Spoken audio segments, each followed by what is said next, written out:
bugun bor, ertaga ko'ramanmi yo'qmi, keyin endi shu ikki og'iz yaxshi gapimni ayamay deb oqibat qilar ekanmiz. Bugun kelib erta ketguvchi mehmonga qilganday oqibat qilar ekanmiz. Agar so'zlarimdan dilingiz ranjigan bo'lsa, shu so'zlarning isbotini qabristonga borib ko'ring. Hattoki o'sha qabr toshlariga ham jimjimador qilib minnat bilan yozib qo'yilgan aziz farzandlaringizdan esdalik. Qarang, hattoki shu qabr toshini ham minnat bilan qo'yar ekanmiz.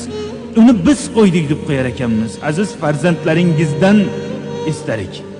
Dunyoni yolg'onligini, dunyoni omonatligini, dunyoni bor yo'g'i 5 kunlikligini isbotlab ketgan insonga siz bilan meni eslaligimdirmi keragi bor?